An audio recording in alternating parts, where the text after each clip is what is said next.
थे और आज की इस वीडियो में आप लोगों को सीयूईटी 2022 के क्वेश्चन पेपर का सॉल्यूशन कराने वाला हूं।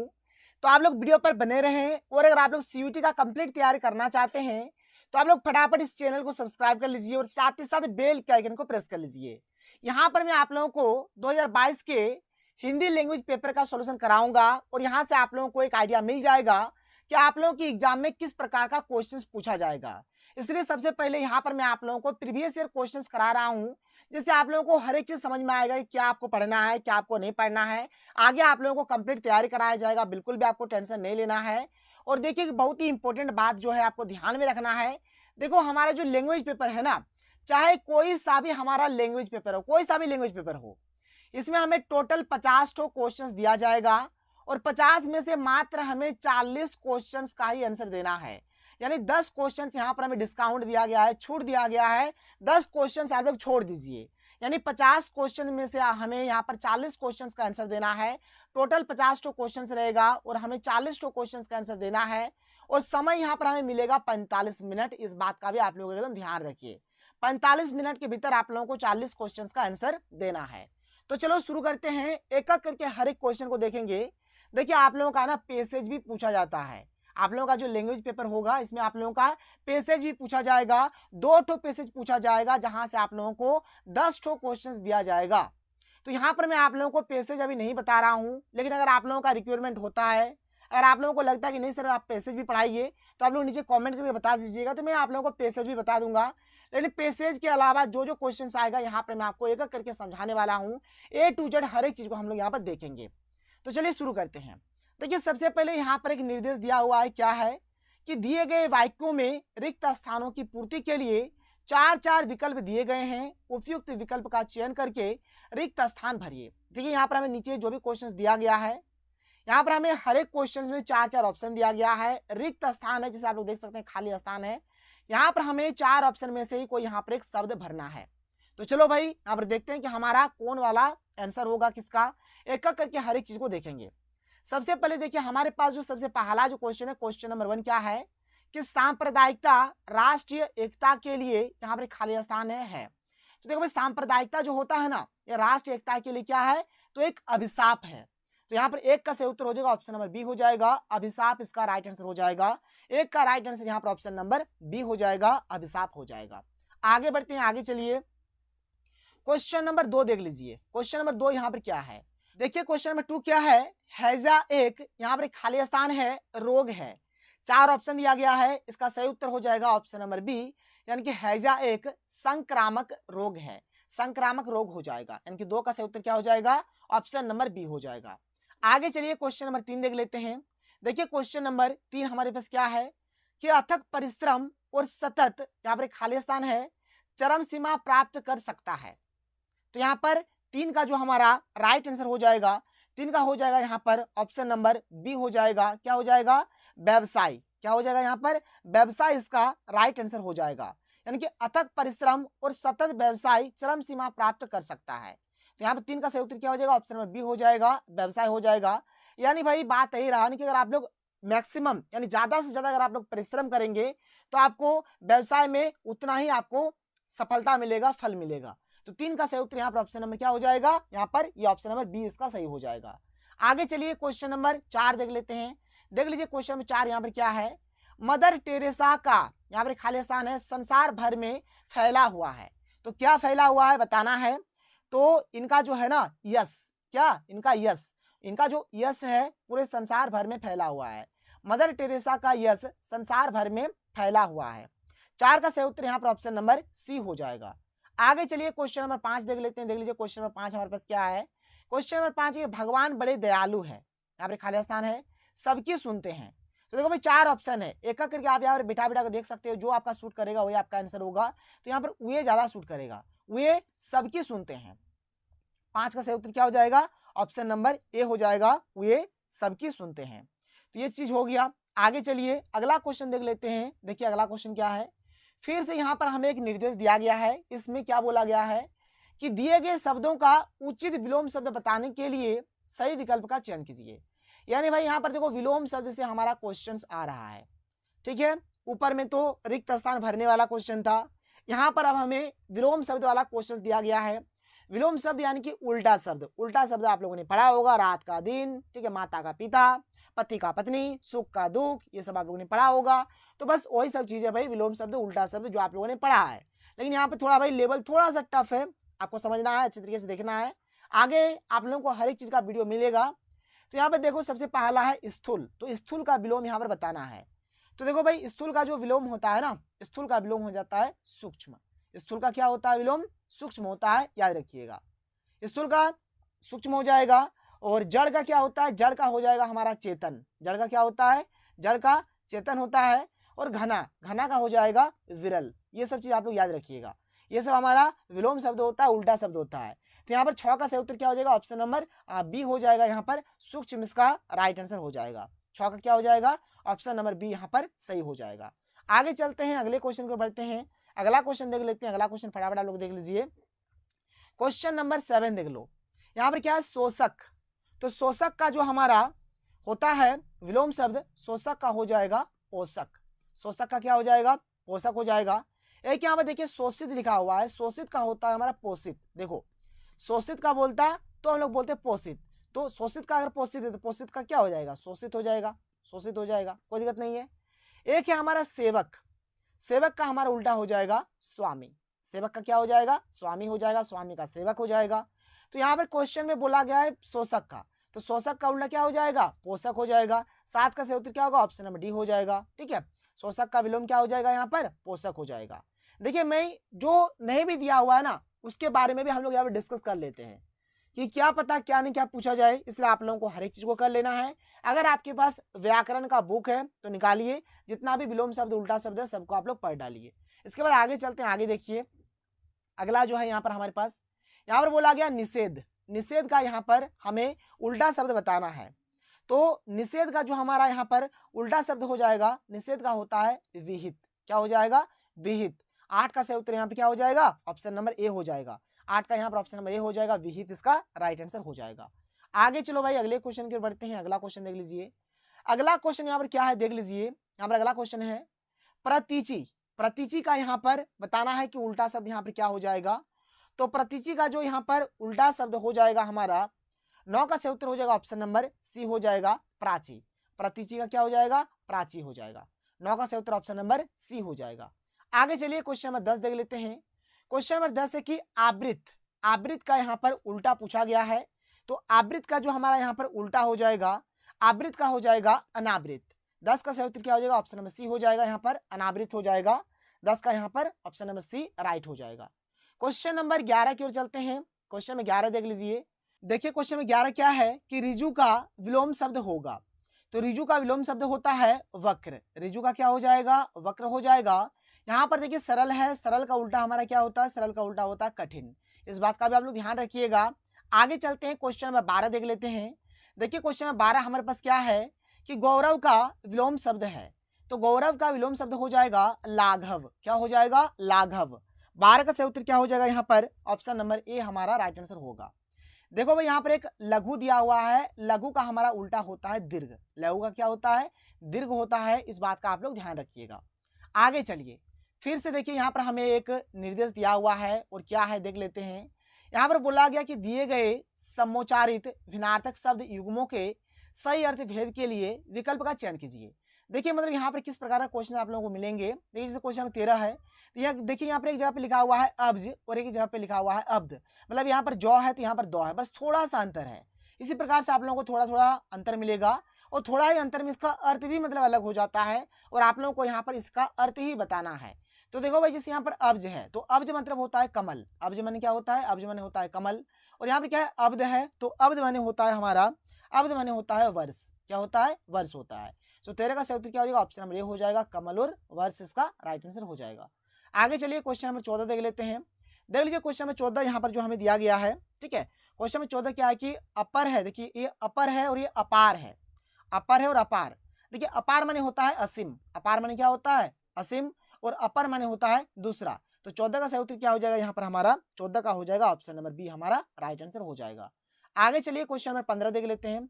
देखिए क्वेश्चन नंबर 15 है, यहाँ पर एक जगह पे अंबुज है, एक जगह पे अम्बुद है, मतलब यहाँ पर जौ है तो यहाँ पर दौ है। बस थोड़ा थोड़ा आप लोगों को यहाँ पर डिफरेंस देखने को मिलेगा, ज्यादा यहाँ पर डिफरेंस होता नहीं है। तो देखो अंबुज, अंबुज माने होता है समुद्र, अंबुज माने क्या होता है, समुद्र होता है, और अम्बुद माने होता है बादल। ये सब आप लोगों को पढ़ना पड़ेगा, इससे आप लोगों का नहीं हो जाएगा। तो 15 का सही उत्तर क्या हो जाएगा, यहाँ पर ऑप्शन नंबर बी हो जाएगा। फटाफट आप लोग नोट डाउन कर लीजिए। इसके बाद देखिए अगला जो प्रश्न है क्वेश्चन नंबर 16 क्या है, एक हमारे पास रीत है और एक हमारे पास ऋतु है। तो भाई इसका और इसका हमें यहाँ पर अर्थ बताना है, तो देख लेते हैं। देखिए रीत, रीत का मतलब होता है शैत्य, और ऋतु, ऋतु का मतलब होता है मौसम। तो 16 का सही उत्तर क्या हो जाएगा, ऑप्शन नंबर बी हो जाएगा। क्वेश्चन नंबर 17 देख लेते हैं। देख लीजिए क्वेश्चन नंबर 17 हमारे पास क्या है। क्वेश्चन नंबर 17 है कि उपमान और उपकार दोनों का अर्थ बताना है। तो यहाँ पर उपमान का मतलब हो जाएगा तुलना, उपमान का मतलब क्या हो जाएगा, तुलना, और उपकार माने होता है भलाई। हमें पता है कि चलो भाई किसी का हम लोग उपकार कर दिए, मतलब उसका हम लोग भलाई कर दिए। तो 17 का सही उत्तर क्या हो जाएगा, यहाँ पर ऑप्शन नंबर सी हो जाएगा, तुलना और भलाई हो जाएगा इसका राइट आंसर। आगे चलिए अगला प्रश्न देख लेते हैं। ठीक है, अगला क्वेश्चन देख लेते हैं। क्वेश्चन 18 देख लीजिए क्या है। एक है हमारा कृतज्ञ और एक है हमारा क्या है, कृतघ्न। तो क्या हो जाएगा दोनों का मतलब, तो देखो भाई कृतज्ञ माने होता है उपकार मानने वाला, क्या हो जाएगा, उपकार मानने वाला, और कृतघ्न माने हो जाएगा उपकार न मानने वाला। तो 18 का सही उत्तर हो जाएगा ऑप्शन नंबर ए हो जाएगा। कृतज्ञ माने हो गया उपकार मानने वाला, और कृतघ्न माने हो गया उपकार न मानने वाला। 18 का सही उत्तर यहाँ पर क्या हो जाएगा, ऑप्शन नंबर यहाँ पर ए इसका सही हो जाएगा। आगे चलिए क्वेश्चन नंबर 19 देख लेते हैं। क्वेश्चन 19 हमारे पास क्या है। तो क्वेश्चन नंबर 19 यहाँ पर दिया गया है, एक है हमारा देख लीजिए यहाँ पर, एक हमें दिया गया है कृपन और एक हमें दिया गया है कृपान। ठीक है, एक है कृपन एक है कृपान। देखो भाई कृपान एक हथियार होता है जिसको हम लोग बोल सकते हैं, इसको हम लोग तलवार बोल सकते हैं। क्या बोलेंगे, इसको तलवार बोलेंगे।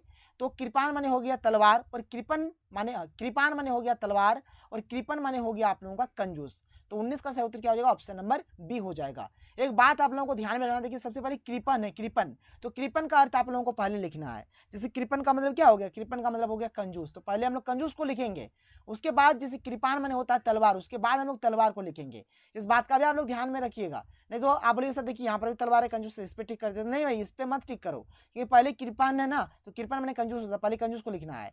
फिर यहाँ पर कृपान है, कृपान माने तलवार, फिर बाद में तलवार को लिखो। 19 का सही उत्तर क्या हो जाएगा, ऑप्शन नंबर यहाँ पर बी हो जाएगा। कोई दिक्कत कोई प्रॉब्लम नहीं है। आगे चलिए आगे देख लेते हैं। इसके बाद जो अगला प्रश्न है क्वेश्चन नंबर 20। क्वेश्चन 20 क्या है कि बालू से तेल निकालना मुहावरे का अर्थ है। देखो भाई अगर आपको बालू दे दिया जाए, बालू से बोलेगा कि तेल निकालो, तो आप निकाल पाओगे, नहीं निकाल पाओगे। ये क्या है, ये हमारा एक क्या है, ये हमारा एक असंभव काम है जो जिंदगी में होगा नहीं कभी, इसलिए ये क्या है, असंभव काम करना। बालू से तेल निकालने का अर्थ मतलब क्या हो गया, असंभव काम करना हो जाएगा इसका मतलब। इसका सही उत्तर क्या हो जाएगा यहाँ पर, ऑप्शन नंबर बी हो जाएगा। आगे चलते हैं, अगला प्रश्न देख लेते हैं। क्वेश्चन नंबर 21 देख लेते हैं। देख लो क्वेश्चन नंबर 21 क्या है। क्वेश्चन नंबर 21 है कि बाछे खिलना मुहावरे का अर्थ। तो इसका जो मतलब हो जाएगा, इसका मतलब हो जाएगा अत्यंत प्रसन्न होना। इसका मतलब क्या हो जाएगा, अत्यंत प्रसन्न होना, अत्यंत खुश होना। 21 का सही उत्तर यहाँ पर ऑप्शन नंबर बी हो जाएगा। क्वेश्चन नंबर 22 यहाँ पर क्या दिया गया है देख सकते हैं। तो क्वेश्चन नंबर 22 यहाँ पर है 99 के फेर में पढ़ना का अर्थ है।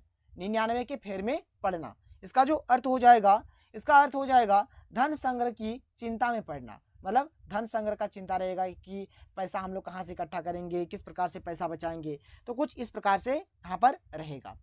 क्वेश्चन नंबर 23 क्या है देख लीजिए। तो क्वेश्चन नंबर 23 यहाँ पर हमें दिया गया है। क्वेश्चन नंबर 23 है कि खग जाने खग की भाषा, लोक्ति का उचित अर्थ नीचे दिए गए विकल्पों से बताइए। देखो ये लोक्ति है, खग जाने खग की भाषा। तो यहाँ पर इसका जो राइट आंसर हो जाएगा, इनके समान प्रवृत्ति वाले लोग एक दूसरे को क्या है, सराहते हैं। तो इसका राइट आंसर क्या हो जाएगा, ऑप्शन नंबर यहाँ पर डी हो जाएगा। तो इसका क्या हो जाएगा, ऑप्शन नंबर डी हो जाएगा। आगे चलिए क्वेश्चन नंबर 24 देख लेते हैं। क्वेश्चन नंबर 24 देखिए कि नीचे लोक्तियां और उनके अर्थ दिए गए हैं, इनमें गलत अर्थ वाली लोक्ति का पहचान कीजिए या फिर चयन कीजिए। जो गलत है भाई उसको यहाँ पर बताना है, जो गलत है वो वाला आपको यहाँ पर बताना है। तो इसका सही उत्तर हो जाएगा ऑप्शन नंबर बी हो जाएगा कि ओस चाटे प्यास नहीं बुझती, मतलब इसका मतलब संगठित होना ये बोल रहा है। तो भाई ये हमारा यहाँ पर गलत है लोक्ति, बाद बाकी यहाँ पर जितना भी दिया गया है सारा का सारा हमारा यहाँ पर ठीक है सही है, बट ये जो है ये गलती है, यहाँ पर हमें गलत अर्थ वाला ही बताना है, इसलिए 24 का सही उत्तर क्या हो जाएगा, ऑप्शन नंबर यहाँ पर बी हो जाएगा। आगे नाथ न पीछे पगहा, इसका मतलब हो जाएगा बंधनहीन, सही है। एक टकसाल के ढले हैं, मतलब सब एक जैसे हैं। आँख के अंधे गांठ के पूरे, मूर्ख लेकिन धनवान, इसका मतलब हो जाएगा। लेकिन ये जो अर्थ दिया है ना, ये हमारा गलत अर्थ दिया है, जैसे 24 का सही उत्तर क्या हो गया, ऑप्शन नंबर बी हो गया। इसके बाद आगे देखो, यहाँ पर फिर से हमें देखो, यहाँ पर एक दिया हुआ है निर्देश, क्या है कि निम्नलिखित प्रश्नों में वाक्यांशों अनेक शब्दों के स्थान पर एक शब्द के लिए 4 विकल्प दिए गए हैं, इनमें से कोई एक विकल्प सही है, आपको सही विकल्प चुनना है, वही आपका उत्तर होगा। मतलब अनेक शब्दों के बदले एक शब्द, ठीक है, तो ये चीज हमें यहाँ पे देखना है। चलो देखते हैं एक करके।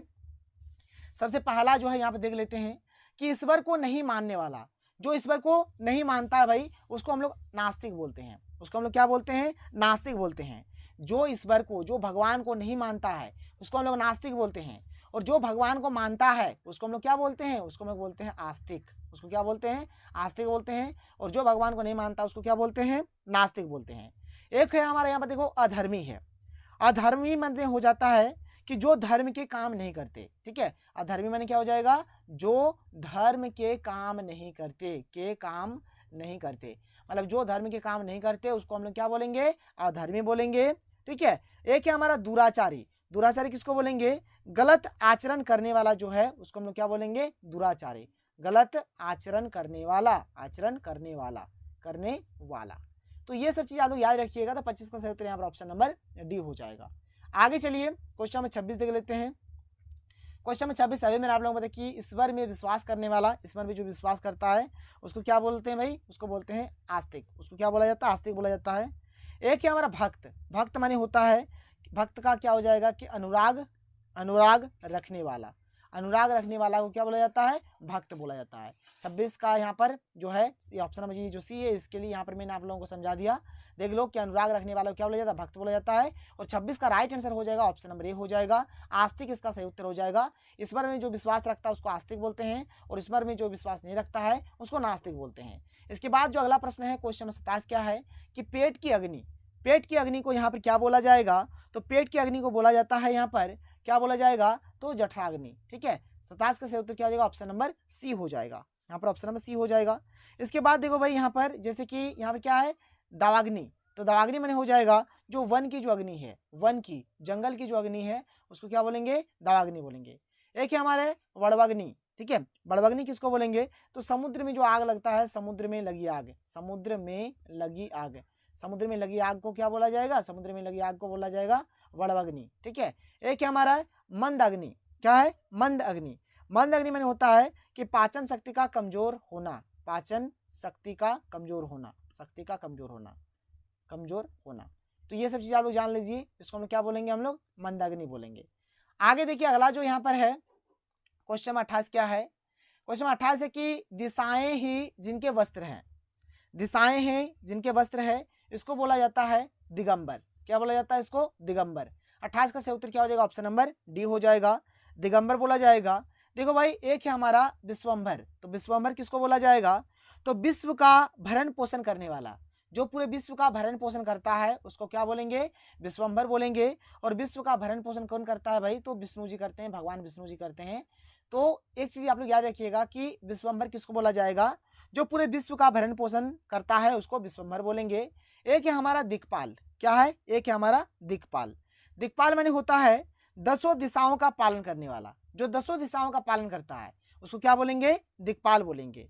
एक है हमारा पैगंबर, पैगंबर किसको बोला जाता है, तो धर्म या संप्रदाय का जो प्रवर्तक होता है, किसी भी धर्म का या फिर किसी भी संप्रदाय का जो प्रवर्तक होगा उसको क्या बोला जाएगा, तो उसको बोला जाएगा पैगंबर। तो यहाँ पर 28 का सही उत्तर क्या हो जाएगा, यहाँ पर ऑप्शन नंबर डी हो जाएगा। आगे चलिए क्वेश्चन नंबर 29 देख लेते हैं। देख लीजिए क्वेश्चन 29 पर क्या है, क्वेश्चन नंबर 29 दिया गया है कि गुरु के समीप रहकर शिक्षा ग्रहण करने वाला, जो गुरु के समीप रहकर शिक्षा ग्रहण करता है उसको क्या बोला जाता है, तो उसको बोला जाता है भाई यहाँ पर अंतेवासी, क्या बोला जाएगा, अंतेवासी बोला जाएगा। 29 का राइट आंसर क्या हो जाएगा, यहाँ पर ऑप्शन नंबर सी हो जाएगा। देखो भाई एक है हमारा गुरुकुलवासी, क्या है, गुरुकुलवासी, गुरुकुलवासी किसको बोलेंगे, तो जो गुरुकुल में जो रहता है, जो गुरुकुल में रहता है उसको क्या बोलेंगे, गुरुकुलवासी बोलेंगे। एक है हमारा छात्रावासी, छात्रावासी में किसको बोलेंगे? तो जो छात्रावास में रहता है, जो छात्रावास यानी कि जो हॉस्टल में रहता है उसको बोलेंगे छात्रावासी, यानी कि जो छात्रावास में रहता है उसको हम क्या बोलेंगे? छात्रावासी बोलेंगे। एक है आश्रमवासी। आश्रमवासी मैंने हो गया कि जो आश्रम में रहता है। देखो भाई, गुरुकुलवासी मतलब हो गया जो गुरुकुल में रहता है, छात्रावासी मतलब जो छात्रावास में रहता है, आश्रमवासी मतलब जो आश्रम में रहता है, और गुरु के समय भी रहकर शिक्षा ग्रहण करने वाला जो होता है उसको बोला जाता है अंतेवासी। तो 29 का यहाँ सही उत्तर क्या हो गया? ऑप्शन नंबर सी हो गया। आगे चलिए क्वेश्चन नंबर 30 यहाँ पर देख लेते हैं। देख लीजिए क्वेश्चन नंबर 30 हमारे पास क्या है। तो क्वेश्चन नंबर 30 यहाँ पर दिया गया है कि बहुत सी भाषाओं को जानने वाला, जो व्यक्ति बहुत सारी भाषाओं को जानते हैं उसको क्या बोला जाता है? तो इसको बोला जाता है, इसको बोला जाएगा बहुभाषाविद। क्या बोला जाएगा? बहुभाषाविद इसको बोला जाएगा। 30 का सही उत्तर यहाँ पर ऑप्शन नंबर ए हो जाएगा। एक है हमारा बहुभाषा भाषी। तो बहुभाषा भाषी किसको बोला जाता है? तो बहुत सी भाषाओं को बोलने वाला, ठीक है, बहुत सी भाषाओं को बोलने वाला, बहुत सी भाषाओं को बोलने वाला, बोलने वाला, जो बहुत सी भाषाएं बोलते हैं भाई उसको बहुभाषाभाषी बोलेंगे। एक है हमारा बहुश्रुत। बहुश्रुत माने होता है कि अनेक विषयों का ज्ञान रखने वाला, जो अनेक विषयों का ज्ञान रखा है उसको क्या बोला जाएगा? उसको बोला जाएगा बहुश्रुत। और एक है हमारा बहुदर्शी। बहुदर्शी किसको बोलेंगे? तो बहुत अधिक जानने वाला, बहुत अधिक जानने वाला, जो बहुत अधिक जानता है, बहुत अधिक जानने वाला, बहुत अधिक जानने वाला। देखो भाई यहाँ पर बात को समझो, बहुत सी भाषाओं को जानने वाला जो होता है उसको हम लोग बोलेंगे बहुभाषाविद। बहुत सी भाषाओं को बोलने वाला जो हो जाएगा उसको हम लोग बोलेंगे बहुभाषाभाषी। अनेक विषयों का जिसके पास जानकारी है, अनेक विषयों का जानकारी रखने वाला उसको बोलेंगे बहुश्रुत बोलेंगे। और एक हमारा बहुत अधिक जानने वाला जो है उसको हम क्या बोलेंगे? बहुदर्शी बोलेंगे। तो देखो भाई यहाँ पर मैंने आप लोगों को कंप्लीट 30 क्वेश्चंस कराया। 10 क्वेश्चंस हमारा पैसेज का रहेगा जो कि मैंने आप लोगों को कराया नहीं। इसके बाद 10 क्वेश्चंस हमारा रहेगा शुद्ध अशुद्ध वाला, और उसके लिए आप लोगों को एक पर्टिकुलर वीडियो मिलेगा जहां से आप लोग हर एक चीज को अच्छी तरीके से समझ सकते हैं, क्योंकि वो हमारा थोड़ा लेंथी जाएगा, लंबा जाएगा, इसलिए मैं आपको उसको अगले वीडियो में करा दूंगा। टेंशन नहीं लेना है, अच्छी तरीके से तैयारी करिए। फटाफट चैनल को सब्सक्राइब करिए, आपके कॉन्टेक्ट में जितने भी दोस्त होंगे सभी को बताइए, सभी के साथ वीडियो को शेयर करें। तो मिलते हैं अगले वीडियो में।